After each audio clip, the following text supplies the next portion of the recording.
Number প্রশ্ন দেওয়া আছে একটা 0.2 কেজির গোলক, সেটা দোলকে ঝুলিয়ে দেওয়া হয়েছে এবং দোলকে ঝুলিয়ে দিয়ে এই পয়েন্ট থেকে ছেড়ে দেওয়া হয়েছে। তো এই পয়েন্ট থেকে যদি দোলকটা এই পয়েন্টে আসে তাহলে এই পয়েন্টে এই গোলকের বেগ কত হবে সেটা আমাদের বের করতে হবে।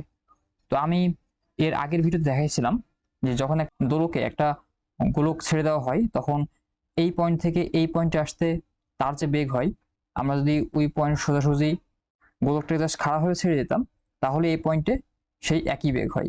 যেমন এখানে দেখছিলাম যে এই পয়েন্ট থেকে এই পয়েন্টে যদি ছাড়া হয় তাহলে আমাদের 3.62 মিটার পার সেকেন্ড আসলে আনসার। আবার যদি সরাসরি ছেড়ে দিতাম তাহলেও 3.62 মিটার পার সেকেন্ডই আসতো। তো যেহেতু বেগ দুইটা একই, তাই আমরা যে কোনো একটা দিয়ে বের করতে পারি। তো এখানে এরকম প্রশ্ন কেন আসছে তার কারণ যদি আমি এখান থেকে এখানে হিসাব করতে চাই তখন এরকম ইন্টিগ্রেশন দিয়ে একটু জটিল প্রসেস আগাইতে হয়।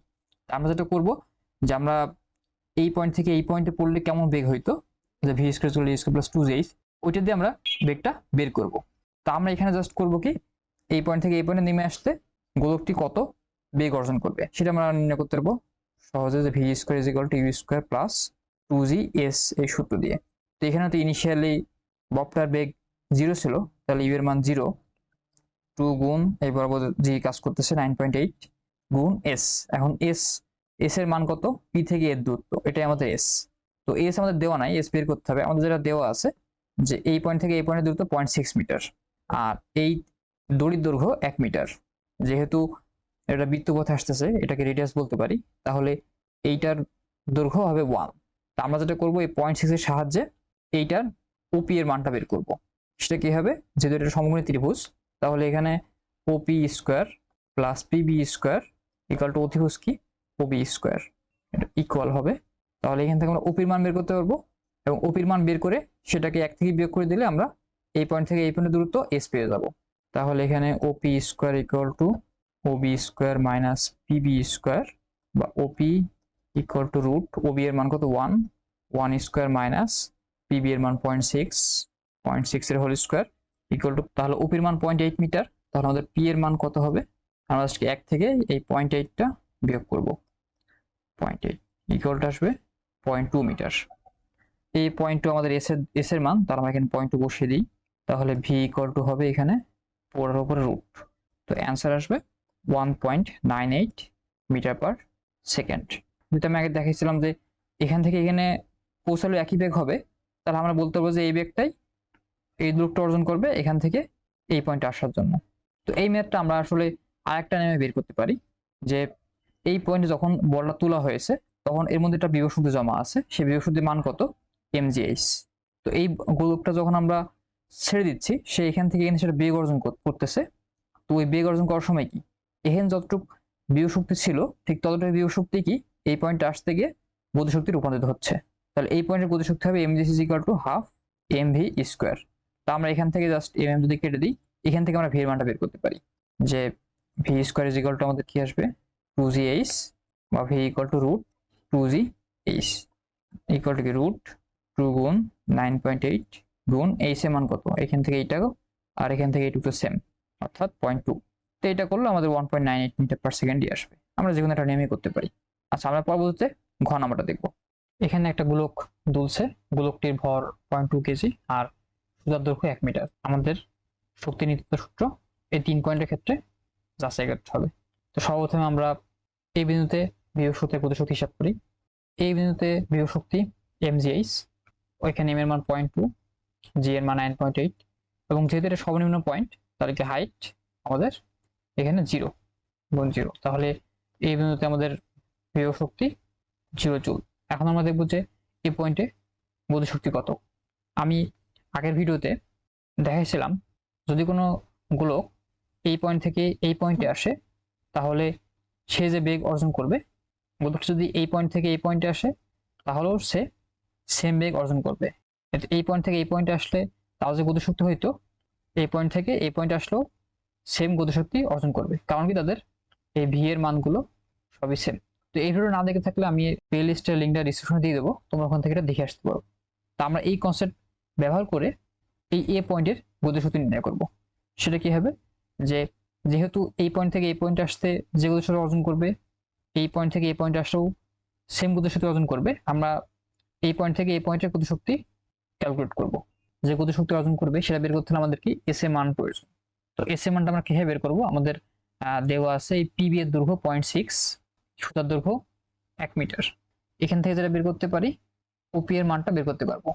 এখন যেহেতু এটাও 1 মিটার এবং এই পুরাটাও 1 মিটার, তাহলে ওপি এর দৈর্ঘ্য পাবো। সেই দৈর্ঘ্য থেকে এই দৈর্ঘ্যটা 1 থেকে বিয়োগ করলে আমরা এই পি থেকে এর দূরত্ব পেয়ে যাব। তো আমরা ওপি দৈর্ঘ্য কিভাবে বের করবো? যেহেতু এটা সমকোণী ত্রিভুজ, ওপি square plus PB square equal to কি ওবি স্কোয়ার।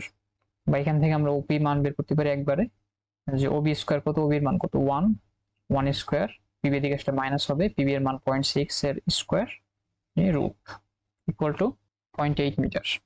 তাহলে পি থেকে এর দূরত্ব পি ইকুয়াল টু 1 মাইনাস 0.8 বা 0.2 মিটার। তাহলে এই এস এর মান 0.2, জি এর মান 9.8, এই বর্গ জি কাজ করতেছে, এবং এম এর মান 0.2 কেজি ইকুয়াল টু 0.392 জুল। তাহলে মোট গতিশক্তি এই পয়েন্ট গতিশক্তি 0, গতিশক্তি 0.392, তাহলে টোটাল হইল 0.392 জুল। এই বিন্দু বের করছি। এখন আমরা যাব সি বিন্দুতে, দেখব যে গতিশক্তি বিভব শক্তি কত। সি বিন্দুতে বিভব শক্তি এই পয়েন্ট থেকে এই পয়েন্টের উচ্চতা, বা বলতে পারি এখান থেকে এ কিউ। এখন এ কিউ এর মান আমাদের ডাটা দেওয়া নাই, যে ডাটা থেকে আমরা এ কিউ এর মান বের করতে পারি। তা আমরা যেটা করবো যে এইচ এর মানটা আমরা এ কিউ রাখবো, এ কিউ গুণ জি এর মান 9.8 গুণ এম এর মান কত 0.2, তাহলে এখানে আসবে 1.96 এ কিউ জুল। তো এই পয়েন্টে বিভব শক্তি পাইলাম। এখন আমরা এই সি পয়েন্টে গতিশক্তি দেখবো। তো এই ক্ষেত্রে আমরা কি ওই সেম কনসেপ্ট ইউজ করব। এখান থেকে এই পয়েন্টে আসতে সে যে গতিশক্তি অর্জন করবে, এই পয়েন্ট থেকে এই পয়েন্টে আসতেও সে একই গতিশক্তি অর্জন করবে। তাই আমরা এই গতিশক্তিটা এই বরাবর গতিশক্তি বের করার মাধ্যমে সেটা বের করব। তাহলে এইভাবে যদি আমরা চিন্তা করি, এই পয়েন্ট থেকে এই পয়েন্টে আসতে V square equal to U square plus 2 GS, আর ইউ তো আদি বেগ 0, সহ স্থির ছিল 0। তাহলে এই ভি স্কোয়ার মানটা এখানে বসাই দিয়ে হাফ এম গুণ 2GS, 2 কাটা। তাহলে এম এর মান আমাদের 0.2 গুণ জি এর মান 9.8 গুণ এস। এখন এস এর মান কত? এই যে পি থেকে কিউ, পি কিউ এর দূরত্ব আমাদের আসলে এখানে ডাটা দেওয়া নেই, যেটা থেকে আমরা পি কিউ দূরত্ব বের করতে পারি। তা আমরা এস এর মান এখানে পি কিউ রাখবো। তাহলে আসবে 1.96 পি কিউ। তাহলে সি বিন্দুতে মোট শক্তি কত হবে? বিভব শক্তি যোগ গতিশক্তি, ইপি এর মান হবে 1.96 A Q plus 1.96 P Q. তো আমরা এখানে 1.96 কমন নিতে পারি, তাহলে আসবে A Q plus P Q. এখন দেখো এই A Q plus P Q equal to কত? A Q plus P Q is equal to P A, এবং এই পি এর মান আমরা আগেবার বের করছিলাম, সেটা ছিল পি ইকুয়াল টু 0.2 মিটার। আমরা এখানে এই জায়গায় 0.2 বসে দিতে পারি। 1.96 গুণ 0.2, এটা মান আসবে 0.392 জুল। সি বিন্দুতে মোট শক্তি বের করলাম। এখন আমরা বি বিন্দুতে মোট শক্তি বের করব। এই বি বিন্দুতে বিভব শক্তি হবে EP equal to M H. তো এখানে এইচ এর মানটা কত হবে? দেখো বি বিন্দুতে হাইট কত, এ থেকে এই পি পর্যন্ত, এটা কিন্তু ভূমি থেকে বি এর উচ্চতা। তাহলে এপির মান ছিল 0.2, তাহলে এখানে এইচ এর মান হবে 0.2, জি এর মান 9.8 গুণ এম এর মান 0.2, এগুলো গুণ করলে অ্যান্সার হবে 3.92 জুল।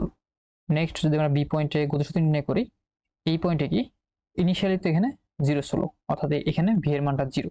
তো 0-র সাথে 0.2 গুণ হাফ যাই গুণ করে না কেন সেটা হবে 0 জুল। তাহলে টোটাল শক্তি হবে ইপি এর মান 0.392 যোগ 0 ইকুয়াল টু 0.392 জুল। তো আমি এখানে দেখতে পাচ্ছি যে এই বিন্দুতে 0.392 জুল ছিল, সি বিন্দুতে 0.392 জুল, আবার বি বিন্দুতে 0.392 জুল, অর্থাৎ এই 3 পয়েন্টে আমাদের মোট শক্তি সেম। তো এইটা আমরা বলবো যে এখানে শক্তি নির্ধারিত সূত্র ব্যত্যয় ঘটবে না।